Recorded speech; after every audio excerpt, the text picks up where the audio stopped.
गेली 6 दिवस आमचे नेते आहे आदरणीय गेली 6 दिवस आम्ही संत तुकाराम महाराज पालखी तळावर उपोषणाला बसलो होतो. बंधूंनो, आमचे नेते समाधानजी फाटे यांनी भरपूर काम केलेलं आहे संघटनेसाठी, तसेच ऊस दर समितीसाठी. भावांनो, या गोष्टीचं एकच खंत वाटतंय, 2500 रुपये प्रति टन तुम्ही घेऊन कसं काय बसता?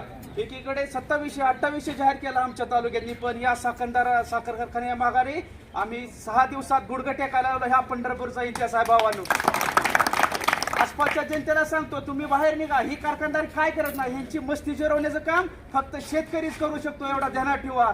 यानंतर कुठलीही लढाई असू द्या, ह्या साखर कारखान्याचं नाव काय, लोकमंगल आहे. या नावातच लोक आहे, ह्या चेअरमनच्या नावात मंगल काही नाही भावांनो, कारण हा काटामारीचा धंदा आहे. प्रतिटन मला आता एक जणांनी गेटवर सांगितलं, अध्यक्ष म्हणले 2 टन 2.5 टनानं हा काटा मारा.